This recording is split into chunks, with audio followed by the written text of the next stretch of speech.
বাঙালি মানে যে কোনো শুভ অনুষ্ঠানে মিষ্টিটা প্রথমেই দরকার।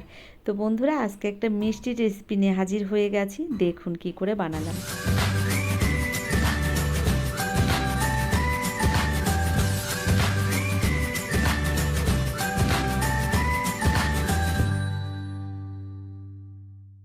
প্রথমেই দেখুন, এখানে আমি 1 লিটার দুধ জাল করতে বসিয়ে দিয়েছি। জাল করে করে দুধটাকে বেশ ঘন বানিয়ে নিয়েছি। দেখুন, দুধটা কিন্তু অনেকটা ঘন হয়ে গেছে। এবার এই দুধের মধ্যে আমি দিয়ে দিচ্ছি, দেখুন, 2 চামচ পরিমাণের চিনি। এই চিনিটা না দিলেও হয়, তবে আমি এখানে 2 চামচ চিনি ব্যবহার করেছি। চিনিটাকে দেওয়ার পরে বেশ ভালো করে আরও কিছুক্ষণ টাইম ধরে দুধটাকে কিন্তু ফুটিয়ে নিচ্ছি। এবার এর মধ্যে দিয়ে দিচ্ছি, দেখুন, 1 চামচ ঘি। তো ঘিটাও দিয়ে দিলাম। দুধের সঙ্গে ঘিটাকে বেশ ভালো করে মিশিয়ে দিচ্ছি। আরও কিছুক্ষণ এভাবে জাল করে নেব দুধটা। দুধের মধ্যে ঘিটা দেওয়ার পরে আমি আরও 2 মিনিট মতো দুধটাকে ফুটিয়ে নিয়েছি। এবার দেখুন, এর মধ্যে আমি দিয়ে দিচ্ছি 100 গ্রাম পরিমাণে সুজি। তো এখানে 100 গ্রাম সুজি আমি দুধের মধ্যে দিয়ে দিলাম। ভালো করে একটা প্যাচুলার দিয়ে মিশিয়ে নিলাম। দেখুন, ভালো করে সুজিটাকে দুধের সঙ্গে মিশিয়ে দিলাম। এভাবে আমি কিছুক্ষণ দুধের সঙ্গে সুজিটাকে রান্না করে নেব। তো আস্তে আস্তে আপনারা দেখবেন সুজির সঙ্গে দুধটা রান্না করতে করতে একদম শুকিয়ে একটা ডো মতো তৈরি হয়ে যাবে। তো দেখুন, এখানে সুজিটাকে রান্না করে নেওয়া হচ্ছে, আর সুজিটা আস্তে আস্তে দেখুন অনেকটা ঘন হয়ে গেছে। তো সুজিটা অনেকটা ফুটে গেছে, আর দেখুন আস্তে আস্তে কিন্তু একটা ডো পাকিয়ে যাচ্ছে। এরকম অবস্থায় সুজিটাকে এবার আমি নামিয়ে নেব। দেখুন, আমি ভালো করে প্যাচুলার দিয়ে চেপে চেপে সুজিটাকে এভাবে রান্না করে নিয়েছি। দেখুন, আটা মাখার মতো সুজিটা কিন্তু এক জায়গায় দলা পাকিয়ে যাচ্ছে। এবার আমি এই সুজিটা নামিয়ে নিলাম একটা থালার মধ্যে। ভালো করে থালার মধ্যে সুজিটাকে ছড়িয়ে দিয়ে একটু ঠান্ডা করে নিচ্ছি। তো বন্ধুরা, সুজিটা রান্না করে নেওয়ার পরে আমি থালার মধ্যে দেখুন ছড়িয়ে দিচ্ছি। তো আস্তে আস্তে অনেকটা ঠান্ডা হয়ে গেছে। এবার দেখুন, আমি হাত দিয়ে ভালো করে সুজিটাকে মেখে নিচ্ছি। থালার মধ্যে সুজিটা মেলে দেওয়ার পরে অনেকটা ঠান্ডা হয়ে গেছে। হাতের মধ্যে একটু ঘি মাখিয়ে নিলাম। এবার হাত দিয়ে দেখুন সুজিটাকে বেশ ভালো করে মেখে নিচ্ছি। তবে থালার মধ্যে একটু ছোট জায়গা হয়ে যাচ্ছে। তা দেখুন, এখানে আমি একটা চাকির ওপরে সুজিটাকে নিয়ে নিলাম। হাত দিয়ে বেশ ভালো করে ডলে ডলে আমি এই সুজিটাকে কিন্তু মেখে নেব। তবে তার আগে দেখুন, এখানে দিয়ে দিলাম 2 চামচ গুঁড়ো দুধ। দুধটা দিয়ে দিলাম, আর এরপরে দিয়ে দিচ্ছি, দেখুন, 1 চিমটি পরিমাণে বেকিং সোডা। বেকিং সোডাটা অবশ্যই আপনারা দেবেন। দেখুন, আমি বেকিং সোডা আর দুধটা দেওয়ার পরে হাত দিয়ে ভালো করে চটকে চটকে এই সুজিটাকে কিন্তু মেখে নেব। যত ভালো মাখা হবে তত কিন্তু মিষ্টিগুলো সুন্দর তৈরি হবে। দেখুন, আমি ভালো করে এভাবে ডলে ডলে এই সুজিটাকে মেখে নিচ্ছি। নমস্কার বন্ধুরা, আশা করছি হয়তো সকলেই ভালো আছেন। টিয়ার রান্নাঘর থেকে আমি তন্দ্রা আজ নিয়ে এলাম একটা মিষ্টির রেসিপি। আজ আপনাদের তৈরি করে দেখাবো সুজি দিয়ে পান্তুয়া বা কালো জামুন, আপনারা যেটাই বলুন না কেন। মিষ্টি খেতে পছন্দ করে না এরকম বাঙালি পাওয়া যায় নাকি? মিষ্টি কম বেশি সকলেই ভীষণ পছন্দ করে, আর মিষ্টি আমাদের কিন্তু বাঙালিদের শুভ কাজে প্রথমেই প্রয়োজন হয়। দেখুন, আমি আজকে কীভাবে এই মিষ্টিটা তৈরি করছি, আপনারা সঙ্গে থাকুন, দেখতে থাকুন। আশা করছি ভিডিওটা আপনাদের ভালো লাগবে। দেখুন, আমি সুন্দর করে কিন্তু সুজিটা মেখে নিয়েছি, আপনারা দেখেছেন।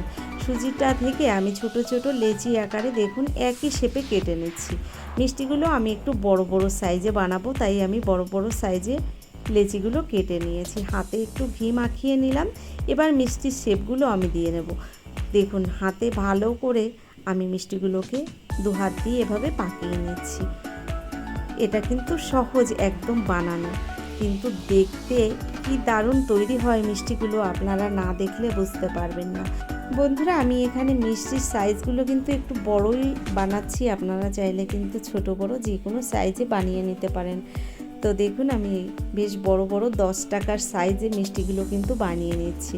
আপনারা এরকম অল্প খরচে এত ভালো মিষ্টি ঘরে তৈরি করে নিতে পারেন, এটা আমার এই ভিডিওটা না দেখলে বুঝতে পারবেন না।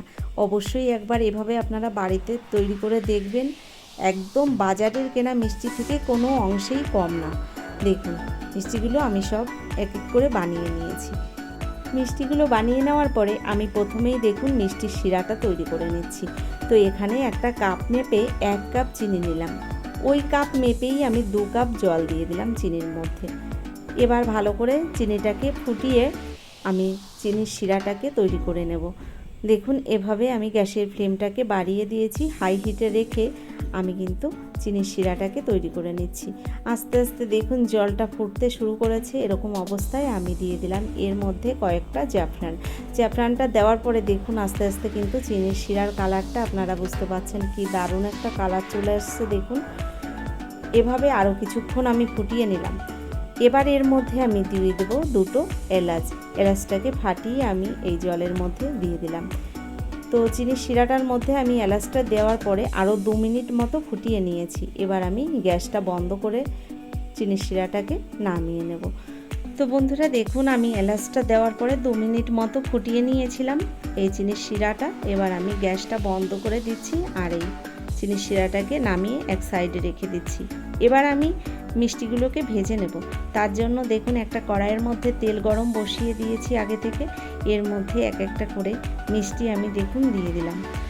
তো লো ফ্লেমে আমি গ্যাসের হিটটা রেখেছি আর এভাবে কিছুক্ষণ টাইম ধরে মিষ্টিগুলোকে উল্টে পাল্টে আমি একদম লাল লাল করে ভেজে নেব।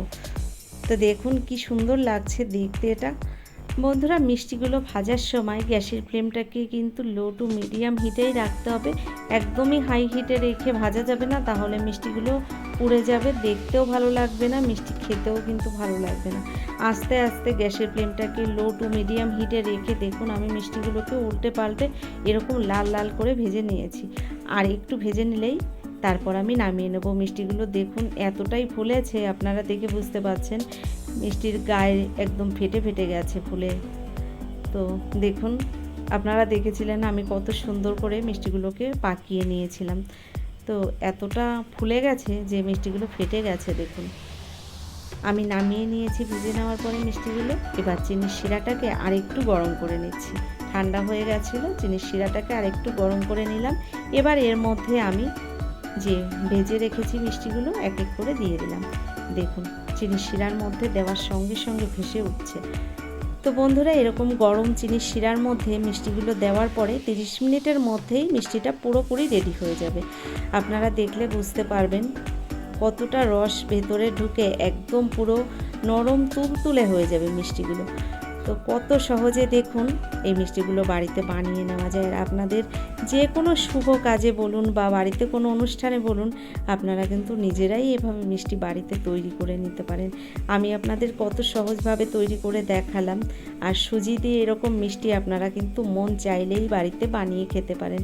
তো বন্ধুরা কেমন লাগলো আমার এই পান্তুয়া রেসিপিটি আপনাদের?